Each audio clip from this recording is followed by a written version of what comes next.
BTMRadio.com. Nicki, how you doing? I'm blessed. How are you? Okay, let me ask you this. What projects do the DJs need to be looking for, like right now, that's coming from you? I heard the Robin Thicke.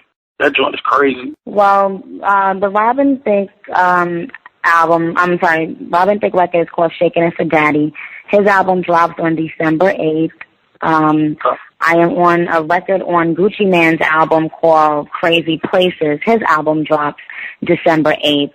I'm on a record on Baby's album. His album drops November 23rd. It's called Priceless. Okay. The Young Money compilation drops December 15th. And of course, I'm on a whole bunch of songs on that. And Wayne's Rebirth album drops on December 15th as well. And I'm on a song on that. I'm also on Mariah Carey's remix album. And a couple of other things, but mostly we're gearing up to go on this Young Money tour, and I believe it begins on December 15th. So I'd like people to check for that. Also for I did a dope song with Usher that I believe is going to be his second single as well. How do you think of all this? This is what I'm saying. Like you on all these records. Where does the motivation come from with you? Like to pen all these, like, because like from what I hear, all the verses are pretty much flawless. I don't hear nothing that could have been changed or nothing. Yeah, real talk. What is that motivation? What gear are you in the studio when you write these records? Well, I mean, to be completely honest, recently, I'd say within the last couple months, I've been trying to step it up because I think that people were getting they were losing sight of my lyrical ability. I did slack off. I'm not even gonna lie. I was dealing with a lot of craziness, and I just started relying on stuff that that probably was just getting me by. I was doing a lot of get by verses, and then it just I had a long talk with Wayne, and it's funny how sometimes just like a conversation that you hate at the moment can change your life. I had a talk with Wayne, and I was cringing throughout the whole conversation, but he mentioned to me, like, Nick, you was cold. What happened? And, having him tell me that, I had to really stop and reevaluate my lyrics and everything. And he said, I didn't want to sign you because he said, I didn't want to sign you because of the way you looked. I wanted to sign you because I heard you spitting, and I felt that you was spitting like the dudes, and that's right. we fucked with you because of that. And he was, if the DJs aren't familiar, he was talking about the Come Up DVD Volume 11. If you watch that, that's what Wayne saw, and that's what he saw Nicki Minaj do. And I think that I had stopped focusing on that, thinking, well, I don't need to do that. But I do need to do that. It's important for people to show, or for people to see that I'm smart enough to do metaphors just like the boys, and I'm witty enough to do a playful flow and all that stuff. So recently I stepped it up. The Robin Thicke song is a perfect example of me stepping it up, and I'm blessed. My motivation is that girls look up to Nicki Minaj now, and I gotta go hard for them. It's so many girls that argue my case every day, and now I gotta get them a crazy verse every time I'm out there, so they can say, no, Nicki said this, Nicki said that, she nice, she could go up against the boys. I need to do that for them, because females, we coming back. Right, leading up to this point, you feel me? What was your mind for? Like, I'm rapping, I know I'm gonna do it one day, or was it just like I'm grinding, I'm not worried about, making it to at a certain time? I just wanted to make money to take care of my mother. Like, that was always my motivation. When my mind frame around the Come Up DVD days was grind. Like, I was going up on Jamaica Avenue and handing out my CDs and selling my CDs to the Africans in the mixtape spots, and speaking to the DJs myself and saying, could you host my tape, and da da da da da, and speaking to people like Jadakiss and saying, could you feature on my music. It was grinding time for me at that time, and it still is, but it was a more grimy grind at that time because I wasn't getting that money at that time. I wasn't being booked for shows at that time, so it was do or die. Now I have the luxury of saying, I don't want to do shows for the month of December. At that time, I didn't have that luxury. So it was like my life depended on it. And I think that's why it was, I think I almost illustrated that in the way I rapped. I was way more hardcore at that time. And then when I started kind of living a little better, my rhymes got a little bit more playful.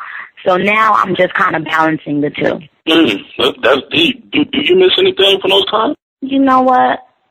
I won't say I miss them. I take it. I've taken it with me. I allowed it to cause me to grow and just remember. When I didn't have anything and when so many people didn't believe in me. So I take that. I don't miss anything, though, no. How does it feel to be Nicki Minaj? I gotta ask, because listen, you got a cult following. You got a bunch of Barbies. I see chicks stepping it up. Say cult. That's a strong word. But you know what? For real, I see chicks that used to look bumpy. They used to be a certain way, and I believe that you have motivated them, seriously, to put on, a little eyeshadow, whatever y'all call it, I'm talking about? Now they putting up pictures like they name, and then they put Barbie beside the picture. And Now, that real talk. So you do have a cult, though, and I think you know that. Well, I feel blessed to be given this, just given a forum to speak for girls. And, that's why I try to make, I try to have more of an intelligent interview now, because they watch everything I do and then they listen to everything I say. And it's important for me to show them that you have to be smart. Being cute, sexy, and all of that stuff, it means nothing if you're stupid. You get taken advantage of. That's all you get. I like that the girls want to look pretty, but, I do shows every weekend, and you can ask anybody that has ever come to my shows. I always speak on college and going to school and being independent, because that's what I want the girls to take away from Nicki Minaj. No matter what I say in my rap, and I'm not a saint, I'm not a nun, I'm not gonna act like of course, you're getting it in. Whatever. Yeah. I say the crazy, freakiest shit in my raps at times. Yeah, hell yeah. But I've never been loose, and I tell the girls that I've always, since I was little, I was the girl that the boys wanted but they couldn't have. I've always thought of myself as exclusive, and that's what I do with my Barbie dolls.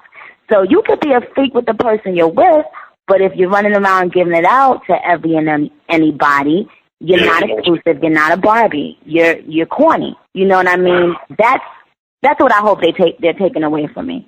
That is deep. You didn't answer my question though. How does it feel to be Nicki Minaj? I gotta go back though. You know what part feels great? The amount of people that have reached out to work with me. I never thought in a million years that at this stage in my life I would be contacted by Mariah Carey, Robin Thicke, Jennifer Lopez, Usher, Puff Daddy.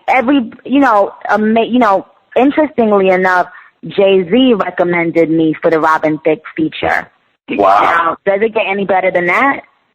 So it feels amazing. It really feels good when I think about it in that light. When is the Nicki Minaj doll coming out? Because a lot of people are asking that on the Twitter. I don't know. I have no idea. I'm more interested in when the Nicki Minaj album is coming out. And as of right now, yeah, my album is slated for the second or third quarter of next year.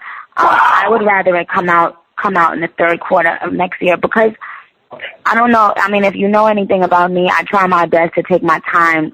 My last mixtape I put out was Beam Me Up, Scotty. Oh, yeah, that mixtape is hard. Thank you. I want to take my time with it, and I want to do the same thing with the album. I just came back from a crazy session with a producer out in Atlanta by the name of Fat Boy, and I'm inspired right now. I'm not gonna rush an album just because people think, oh, that's what you're supposed to do. I'm gonna let my features come out, and I'm gonna work on a masterpiece. I don't think females have had something, and this is no disrespect to anybody, because I think all those girls that paved the way for me.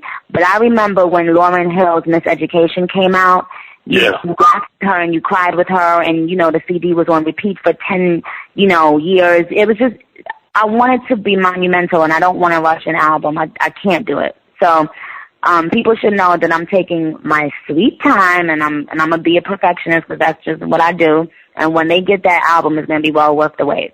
PTMRadio.com